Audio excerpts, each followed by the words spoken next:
بعض لوگوں کا خیال ہوتا ہے کہ نعت شریف کی برکت سے محبوب کے قریب جاؤں گا. کوئی شک نہیں، نعت پڑھنا اور نعت سننا یہ بندے کے دل کو حضور کی محبت کے اندر بڑا مضبوط کر دیتا ہے.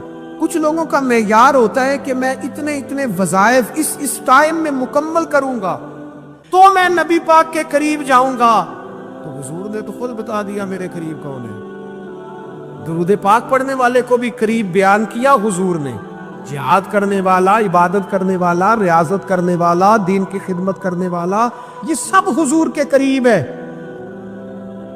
اور نبی پاک علیہ السلام نے فرمایا تم میں سے، یہ بخاری ہے، فرمایا تم میں سے میرے یہاں میرے قریب سب سے محبوب وہ شخص ہے جس کے اخلاق زیادہ اچھے ہیں، جس کا رویہ لوگوں کے بارے میں ٹھیک ہے، جس کی نیتیں، ارادے، لہجے لوگوں کے حق میں نرم ہے، وہ میرا محبوب ہے. حضور فرماتے ہیں میرا محبوب ہے، میرا وہ پیارا بندہ ہے، وہ میرا محبوب ہے امتی. تو حضور کا محبوب بننے کا بہترین طریقہ یہ ہے کہ اپنا اخلاق ٹھیک کیا جائے. ایک بات اور کرنی ہے، جو دور میرا اور آپ کا دور ہے نا، یہ تیز لوگوں کا دور ہے، چالاک لوگوں کا دور ہے. لوگ ایسی بات سناتے ہیں کہ بندہ حیران ہو جاتا ہے. چالاک مزاج، تیز طبیعت. میں نے اپنی زندگی میں بڑے تیز لوگ ناکام ہوتے دیکھے، اور بڑے بھولے بندے، سیدھے سادے.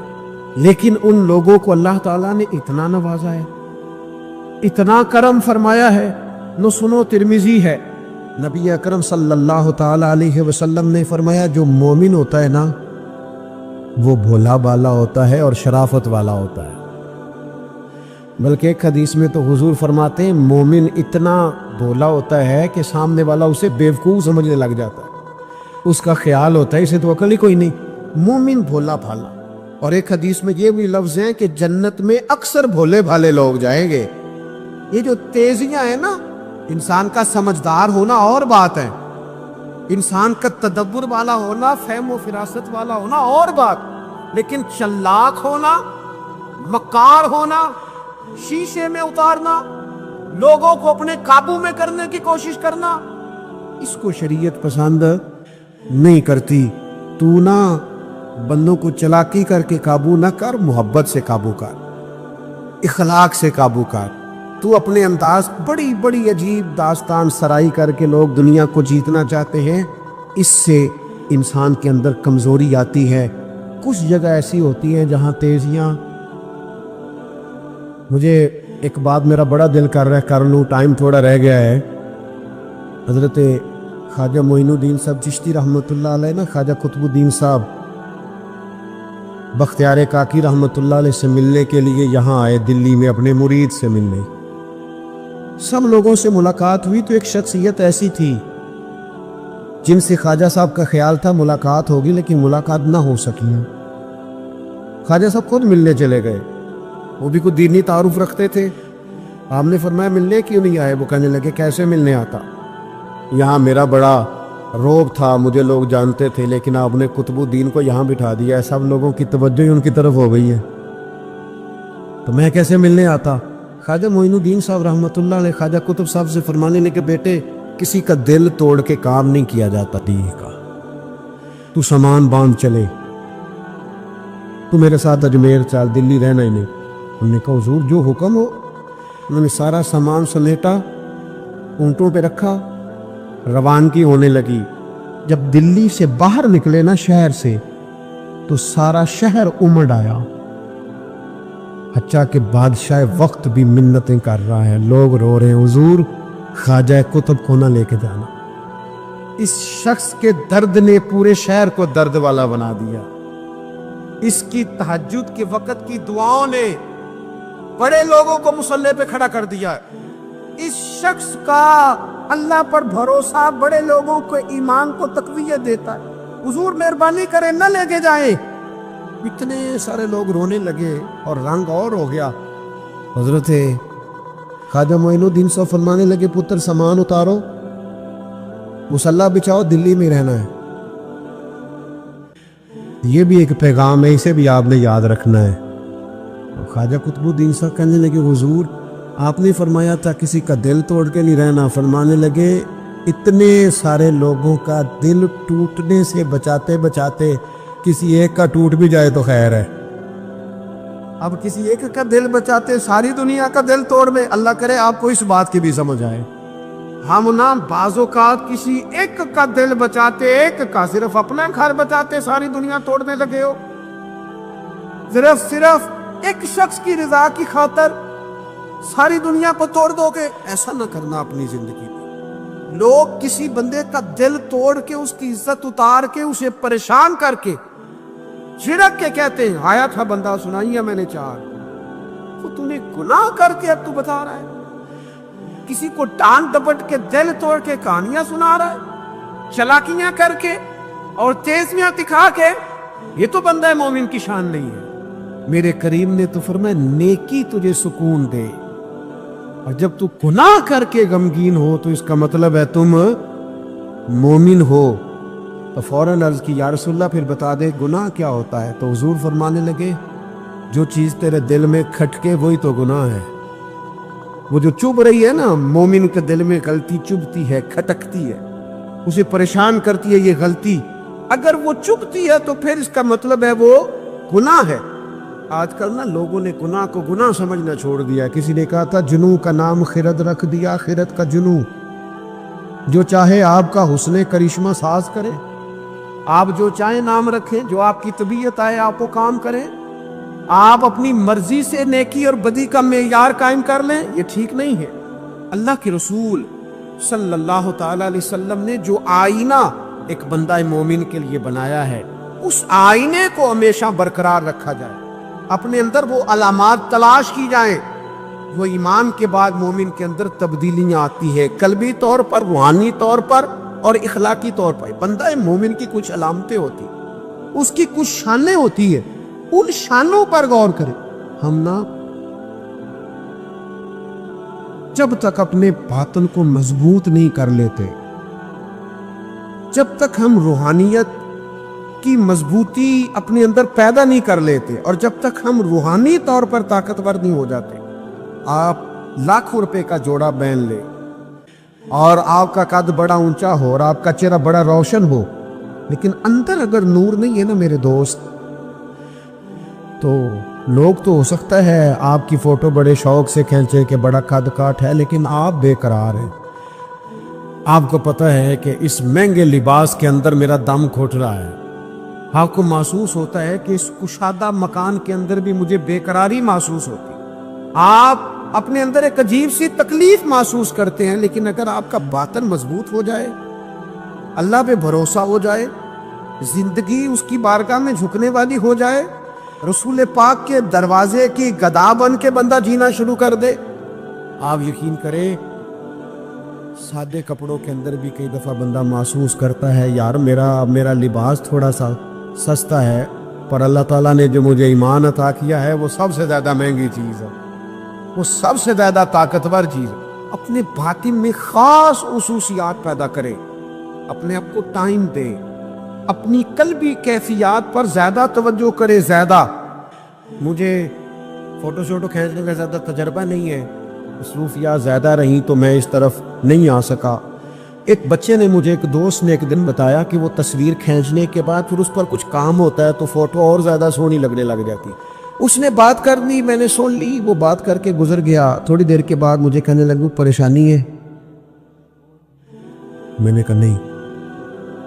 کہنے لگا میں نے ایک سادی سی بات کی تھی, پتہ نہیں کوئی آپ تو کہیں کھو گئے. اس کے بعد میں نے 2-4 باتیں کی ہیں پر آپ نے ہاں نہ ہی نہیں کی, توجہ نہیں کی. میں نے اس سے کہا, میں نے کہا پتر تو آکھیا فوٹو تے تھوڑی محنت ہو جائے تو سونی لگن لگ جاندی. تو میں سوچن لگ پیا جے بندہ تھوڑی جی محنت دل تے بھی کر لے,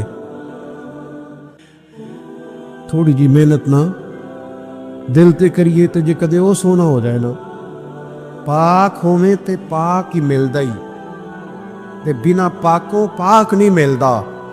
سارے جسم دے دھون دے نالوں اکو تولا ہے ٹکڑا دل دا. اگر تھوڑی سی محنت روح پہ ہو جائے, تھوڑی سی اندر تھوڑی توجہ کرے, وہ اگر تھوڑا چمکدار ہو جائے نا، کچھ غلاظتیں، کچھ نفرتیں، کچھ قدورتیں، کچھ عداوتیں، کچھ تکبر، کچھ حسد، کچھ بددیانتیاں، کچھ یہ چیزیں تھوڑی نکل جائیں، آپ یقین کریں بڑا چمکدار ہو جائے دل، بڑا سونا ہو جائے، بڑا حسین ہو جائے، یہ باطن ٹھیک ہو جائے نا تو اللہ کی ساری مخلوق حسین لگنے لگ جاتی۔ بندے کو نا کچھ عجیب سی کیفیات سے اللہ مالا مال کرتا ہے، اسے کوئی اللہ تعالیٰ ایسا انشراح صدر دیتا ہے، دل کو ایسا ٹھنڈا کرتا ہے، سکون نصیب ہو جاتا ہے۔ نبی اکرم نور مجسم شفیع معظم صلی اللہ تعالی علیہ وآلہ وسلم سے پوچھا گیا، یا رسول اللہ ایمان کیا ہے؟ ایک کیفیت کا نام ہے نا، ایمان کی صورت تو نہیں ہوتی، ایمان کا روپ تو نہیں ہوتا، وہ مجسم شکل میں تو نہیں ہوتا، ایک باطنی کیفیت ہے نا۔ یا رسول اللہ صلی اللہ تعالی علیہ وسلم آپ سب سے اعلیٰ اس کا معیار آپ ہی جانتے، کریم بتا دیجئے، بندہ نوازی فرمائیے ایمان کیا ہے؟ نبی اکرم صلی اللہ تعالی علیہ وسلم نے فرمایا، جب تمہاری نیکی تمہیں خوش کرنے لگے اور جب تمہارا گناہ تمہیں غمگین کرنے لگے تو مطلب یہ ہے کہ تم مومن ہو۔ اور اگر گناہ کر کے بھی تم غمگین نہیں ہوتے، تکبر کر کے بھی تم غمگین نہیں، حسد کر کے بھی غمگین نہیں، حرام کھا کے بھی غمگین نہیں، لوگوں کا دل توڑ کے بھی غمگین نہیں، کسی کے حق پہ قبضہ کر کے بھی تمہیں غم کوئی نہیں، بہت سارے لوگوں کو بیوقوف سمجھ کر، نادان سمجھ کر، احمق کہہ کر، جاہل کہہ کر، عزتیں اتار کر بھی تم غمگین نہیں ہوتے، اس کا مطلب ہے تم نے معیار ایمان کو نہیں پایا۔ حضور فرمانے لگے نیکی خوش کرے اور گناہ تجھے غمگین کرے، آپ یقین کریں اب نہیں کرتا لوگوں کو گناہ غمگین۔ کبھی پلٹ کے دیکھو نا رب کے بندوں کی شان، اللہ انہیں رزق عطا فرماتا ہے تو عزت والا عطا فرماتا ہے، وقار والی روزی میں دوں گا، وقار والی۔ بس تم 5 چیزیں پیدا کرو اپنے اندر۔ ایک تو یہ دیکھو جب رب کی یاد ہوتی ہے تو دل ڈرتا ہے کہ نہیں، قرآن پڑھا جاتا ہے تو ایمان مضبوط ہوتا ہے کہ نہیں، تمہارا رب پر بھروسہ کتنا ہے، اعتماد خالق کتنا ہے، یہ اپنے اندر پیدا کرو۔ اور فرمایا نماز قائم کرو، اللہ کے راستے میں خرچ کرو، تم یہ 5 چیزیں پیدا کرو، رب کہتا ہے مومن بھی تم پکے ہو، درجے بھی بڑے دوں گا، جو خطائیں غلطی سے ہو گئیں وہ معاف بھی کر دوں گا، ورزق کریم، روزی ملے گی عزت والی۔ یہ کامل مومن کی نشانیاں قرآن مجید سورہ انفال میں بیان۔ ہم نہ بعض ایسی چیزوں کا آہستہ آہستہ شکار ہوتے جا رہے ہیں جن میں ہمیں انتہائی زیادہ سمجھداری کی ضرورت ہے، معاملہ فہمی کی ضرورت۔ بندہ مومن کیا ہوتا ہے، اس کی علامتیں ہوتی ہیں، اس کی شانیں ہوتی ہیں، مومن کا ایک اپنا وقار ہوتا ہے، اس کی اپنی ایک الگ وزاداری ہوتی ہے، اس کا ایک اپنا اللہ تبارک و تعالیٰ نے سٹیٹس بنایا ہوتا ہے۔ ہمیں اپنا معیار قائم کرنا چاہیے، اور معیار وہ قلب سے قائم ہوگا، وہ روح سے قائم ہوگا، وہ باطن سے قائم ہوگا۔ بندہ مومن کا مقام سب سے پہلے اسے خود پتہ ہونا چاہیے کہ میرا توکل کتنا مضبوط ہے، اسے خود پتہ ہونا چاہیے۔ مجھے نہیں پتا آپ میں سے فجر کس کس نے پڑھی ہے، مجھے تو اپنا پتہ ہے، یہ ہمیں خود پتہ ہونا چاہیے کہ ہمارا معیار کیا ہے نماز کے معاملے۔ میں نہیں جانتا آپ کی جیبوں میں کتنا ہے اور آپ کتنا اللہ کی راہ میں خرچ کرتے، یہ بندے کا رب سے رشتہ ہے، یہ آپ جانے، آپ کا خدا جانے، میں جانوں، میرا رب جانے۔ اللہ کی ذات پر بھروسہ کتنا ہے، یہ لوگوں سے نہ پوچھتے پھریں، لوگوں کو نہ بتاتے پھریں، یہ تو دل کا معاملہ اپنے آپ سے پوچھیں، اپنے آپ کو خود اپنے سامنے کھڑا کریں، اپنا حساب خود کریں، اپنے سے کبھی کبھی سوال و جواب کریں، اپنے سے گفتگو کریں۔ پر کیا کریں، ہم ساری زندگی اپنا دنیاوی معیار ہی ٹھیک کرتے رہے، اپنے پیسوں کا حساب ہی لگاتے رہے، گھر، مکان، گاڑی، سٹیٹس، آنا جانا، سلام دعا کتنی ہے، یہ ساری چیزیں جن لوگوں کی مضبوط ہیں، نیند ان کی کچی ہے۔ دنیاوی سٹیٹس جتنا لوگوں کا مضبوط ہے، سوچیں ان کی ٹوٹی ہوئی ہے، نظریات بکھرے ہوئے ہیں، لفظوں اور جملوں میں کمزوری ہے، باتیں جو ہیں وہ محسوس ہوتا ہے کہ ابھی تک یہ بندہ اطمینان ہی نہیں حاصل کر سکا زندگی میں، ابھی تک کوئی گفتگو پکی نہیں، کسی بات میں وزن نہیں، کسی جگہ ٹھہراؤ نہیں، کب ہوگا؟ رب کہتا ہے پہلے اپنے دل سے پوچھ، یہ ادھر ادھر کی باتوں سے تو ڈرتا ہے، یہ رب سے کتنا ڈرتا ہے؟ پتہ ہے نبی پاک علیہ السلام کے صحابہ کا سٹیٹس کیا تھا، معیار کیا تھا رب سے ڈرنے کا؟ دو چیزیں ایمان کو مضبوط کرتی ہیں، ایک رب سے ڈرنا، ایک اس کی رحمت کی امید رکھنا۔ اللہ تعالیٰ کی رحمت کی امید بھی رج کے رکھنی ہے، اور اس سے ڈرنا ہے تو پھر بھی ذرا صحیح کر کے ڈرنا ہے، کچا پکا نہیں ڈرنا، ڈرنے کی کہانی نہیں بنانے کی او جی اللہ سے ڈر لگتا ہے، وہ ڈرنا ہے۔